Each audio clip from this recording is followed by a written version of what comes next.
जय हिंद दोस्तों। तो जैसा कि हम लोग पिछले वीडियो में देखे थे कि बिहार बोर्ड वर्ग 10 के लिए संस्कृत पाठ्यक्रम, तो संस्कृत पाठ्यक्रम जो थी उसमें दो खंड से पूछी जाती थी। एक जो थी व्याकरण खंड जिससे 60 अंक के प्रश्न होते थे, और दूसरे जो थी पाठ्य पुस्तक खंड जिससे 40 अंक के प्रश्न होते थे। तो वैसे बच्चे जो क्या करते हैं, बुक नहीं खरीद पाते, जिसकी आर्थिक मंदी कमजोर होती है, जो बुक नहीं खरीद पाते हैं, लेकिन हाँ एक बड़का सा मोबाइल जरूर खरीद लेते हैं। तो वैसे बच्चों के लिए आज हम लोग पाठ्य पुस्तक की सूची जानेंगे कि हम पाठ्य पुस्तक के अंतर्गत 40 अंकों के लिए पाठ्य पुस्तक से जो 40 अंक के प्रश्न पूछती है, उस कौन कौन से लेसन से कितने अंकों के प्रश्न आएंगे उसी के बारे में जानेंगे। तो दोस्तों, आपको आपका जो पाठ्य पुस्तक है उस पुस्तक का नाम है प्यूसम भाग 2।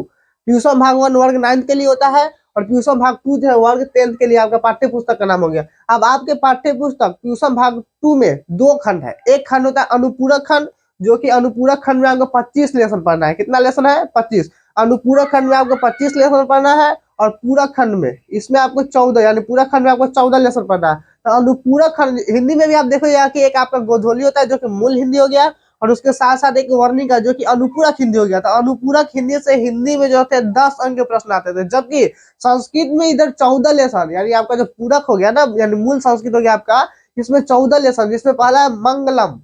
मंगलम है यानी इसमें मंगल मंत्र का उच्चारण बताया गया। दूसरा है पाटलिपुत्र वैभव यानी पटना का इतिहास बताया गया। अलस कथा यानी आलसियों की कथा।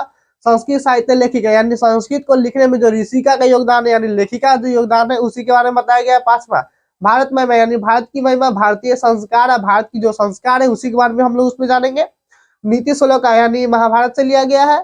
आठवां कर्मवीर कथा। नौवां स्वामी दयानंद मंदाकिनी वर्णनम व्याघ्रपति कथा। 12वां एकादश दानवीरता। 13वां विश्व शांति, और 14वां शास्त्र कथा। तो ये आपको प्यूसम भाग 2 में पढ़ना है, जो कि ये 14 पढ़ने के बाद आपको 35 अंक के सवाल एग्जाम में आते हैं। ऑब्जेक्टिव और सब्जेक्टिव मिला के 16 नंबर के इसमें सब्जेक्टिव बनेंगे, 16 नंबर के सब्जेक्टिव बनते हैं, और बाद बाकी 19 अंक आपका ऑब्जेक्टिव बनते हैं एग्जाम में, ये आपका प्यूसम भाग 2 से। अब इधर जो अनुपूरक हो गया था, अनुपूरक में तो लेसन क्या हो गया? 25 को।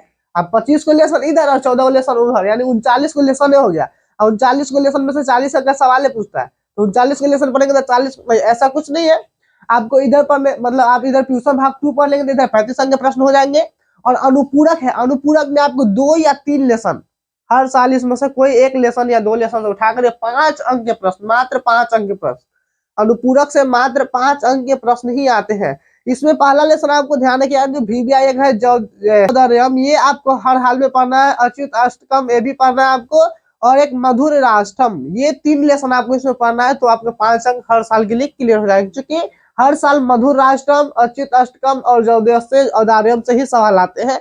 बाद बाकी इसमें से कोई भी लेसन है भैया, 25 लेसन है तो क्या कर सकता है, किसी भी लेसन में से कोई भी लेसन में से 5 अंक का सवाल हो क्या कर सकता है, उठा के रख सकता है। तो अभी जो है एग्जाम की जो प्रश्न के लेवल है वो 2 गुने होते हैं, और बच्चे यदि ये पढ़ लेंगे तो उसमें उनका पूरा में पूरा नंबर आ जाएगा। इसको पढ़ने की कोई आवश्यकता नहीं है। और जो बच्चे दोनों पुस्तक पढ़ना चाहते हैं तो दोनों पुस्तक के लिए आपको अनुपूरक से 3 लेसन पढ़ लेंगे, और पूरक से जो 14 लेसन है वो आप कंप्लीट रख लेंगे, तो आपका जो नंबर है काफी बढ़िया आएगी। तो दोस्तों, जल्दी मिलेंगे हम लोग अपने सीरीज के साथ। सीरीज जैसा कि सीरीज चलते हैं, हम लोग पार्ट 1 में जाना कि हमें वर्ग 10 के लिए संस्कृत में क्या क्या पढ़ना है। फिर पार्ट 2 में हम लोग जानेंगे कि पाठ्य पुस्तक के अंदर कौन कौन सी चीज पढ़ना था।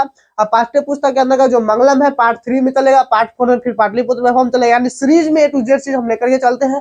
तो आप भी क्या करें, सीरीज में पढ़ने के लिए हमारे चैनल से जुड़े और अपने दोस्तों के पास शेयर करें, ताकि आपके दोस्त भी संस्कृत को काफी आसानी तरीका से पढ़ सके।